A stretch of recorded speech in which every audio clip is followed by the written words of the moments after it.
going to have segments as the host, but Yeah. I don't know. The Oscars seem like they're in shambles right now. They kind of have been. I feel like they're falling Yeah, apart now. especially with the whole Moonlight La La Land controversy from Yeah, I 2 years feel like ago. as much as like I don't know, a lot of people hate the Oscars. I like it just because it's like I don't know. It's like I know it's a lot of bunch of rich people coming together and giving each other awards, but it's like a nice culmination of like film Yeah, because like there's it's good movies and good actors who deserve these awards, but like the more the award show itself becomes terrible, I feel like it wouldn't hurt to just release the list. yeah. You know, I do would, it a private ceremony and I would hope they would do something more along the lines of that.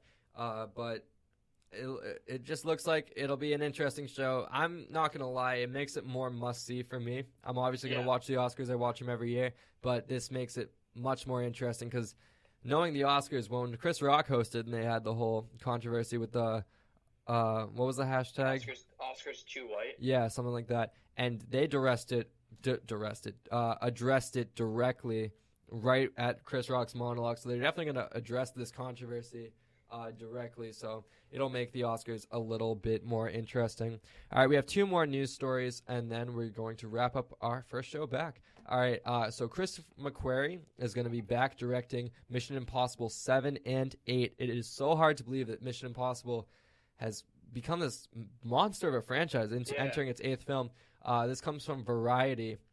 And sources tell Variety that McQuarrie has signed back on to return to write and direct the next two films in the popular franchise. Sources also add that both films will be shot back to back, not unlike the final two Avengers sequels, in order to take advantage of the popularity of the series, with the first coming out in summer 2021 and the second coming out in summer 2022.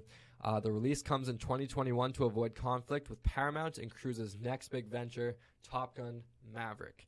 Sources add that Cruise's deal, as expected, is also closed, and Cruise confirmed his return as Agent Ethan Hunt on Twitter. All right, Mike, thoughts on Chris McQuarrie coming back to direct 7 and 8? Definitely a good thing. I know the latest Mission Impossible movie got great reviews. It was Oh loved. yeah, I didn't see it. Jeremy. The last Mission Impossible movie I saw was the one with the big water tank. You know what I'm talking about? It's either Rogue Nation or Ghost Protocol. It must have been. I think it must have been Rogue Nation. I don't know. This is a problem with those types of movies. They're good, but they don't really. You can't really feel. Oh, this one had that set piece, or you know what I mean? They're kind of defined by their big stunts. Ghost Protocol had when he climbed the tallest tower in the world, and then the helicopter stunt. Rogue Nation was when he held onto the side of the plane. The plane, yeah. And then I mean, they're great action movies. I feel like the action movies they were really popular in the early 2000s, and I think they're kind of coming back with Mission Impossible making actual good action movies again, because this most recent one got amazing reviews. But I think it's actually smart of them to wrap it up because they have a good thing. It's not going to stay good forever.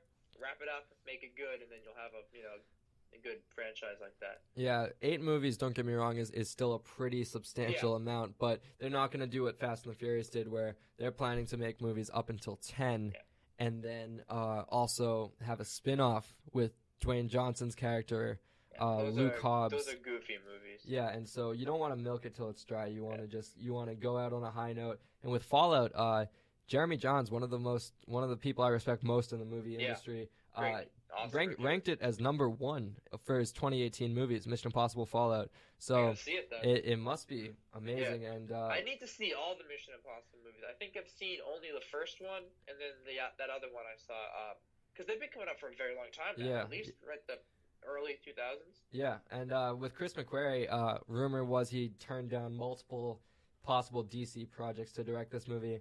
And with DC kind of a little bit on the rise and giving more creative freedom to the directors and not having as much studio interference, it kind of goes to show his loyalty to the franchise, and there must be a really cool plan in place to wrap up this franchise. Yeah.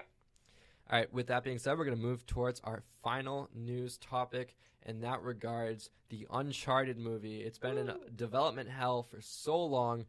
We finally got the news that Tom Holland was going to play Nathan Drake, and then the previous director, whose name escapes me currently, backed out. And so, anyways, we have a new director on lock. Dan Trachtenberg, forgive me if I mispronounced that. This comes from Variety, by the way, who broke out with 10 Cloverfield Lane, will be directing Sony Pictures' adaptation of the hit video game Uncharted. Trachtenberg replaces Sean Levy, who had to depart the project due to scheduling conflicts. Sony had been hoping to work with Trachtenberg since 10 Cloverfield Lane opening in 2016. Uncharted is based on the PlayStation video game series that follows the adventures of treasure hunter Nathan Drake. The film stars Tom Holland and chronicles Drake's first encounter with the professional rogue Sullivan. Sony has been trying to get the film off the ground for quite a while, originally going with veteran actors like Mark Wahlberg. After the success of Spider-Man Homecoming, the studio began scouring the development state to find Holland's next project, and decided a younger Drake character would work out well. Mike, as a big fan of the Uncharted series, what are your thoughts? Games. What are your thoughts?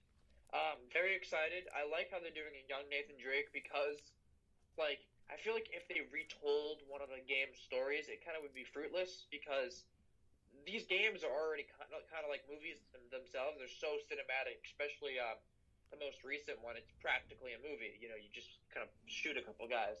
But yeah. I like how they're going to do different stories that are just kind of copy a game. I like Tom Holland. He's a great actor. I think he'll do a really good young Nathan Drake. I think a lot of people are kind of saying maybe he wouldn't, but I think he's definitely got the acting chops for it. And I'm looking forward to how they're going to tell this story because we've seen young Nathan Drake in the games before, but we've never seen his a big adventure with young Nathan Drake. So I'm really looking forward to it. Also, the director, I loved 10 Cloverfield Lane, a sleeper hit of that year, really. Absolutely. Great movie. So it's going to be very interesting of how he made such a claustrophobic film. Now he's going to have to make such a huge and expansive film. So it's very polar opposites going on here. Yeah, absolutely. I feel like Uncharted could be this generation's Indiana Jones, even though they are making a fifth Indiana Jones movie. We'll see if that becomes a franchise, but Uncharted is a breath of fresh air into the treasure hunter realm.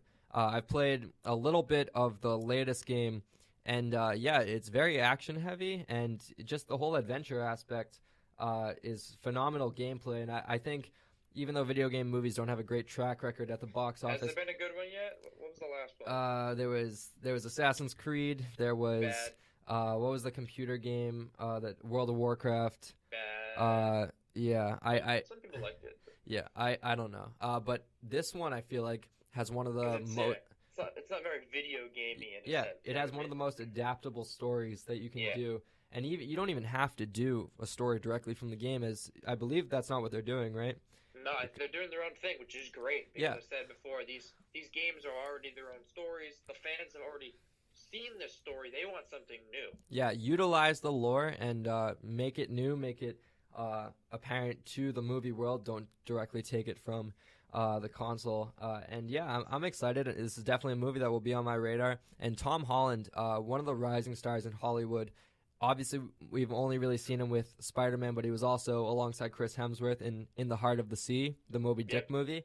He had a smaller role in that, but Tom Holland's someone to look out for because even though he is pretty young, his charisma is remarkable, and his ability to lead a franchise with Spider-Man and become such a staple in the Avengers now. He's one of the highlights of Infinity War in such a huge cast. He stood out pretty well. So I think getting someone like Tom Holland is huge, and he seems like almost like a young Harrison Ford in the sense that he's got two franchises locked down like that. Harrison Ford at the beginning of his career had Han Solo and Indiana Jones right at the beginning, and he's got Uncharted and Spider-Man, and he looks like he's going to be Sony's Swiss Army knife for the foreseeable future. Yeah, it's going to be good stuff. Yeah, I'm very excited. All right, with that being said, I guess it's time, as we used to say, to roll credits. We don't have outro music yet. We will get that all sorted by next week's episode. This episode will be coming out Wednesday morning, so we're not set in stone on that being our release. Based on our schedules, we're going to try to work out a release in general. I think we have both Tuesday free.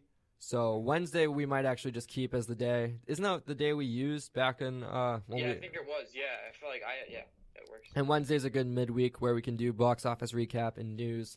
But yeah, I'm very excited. I'm very excited to get this project back up and revitalized. We're hoping to Real Talk 2.0. Yeah, we'll try to be more active on Twitter. If we can gain a substantial following, we can put up polls of what movies you guys want us to watch. We would love to do a question and answer segment.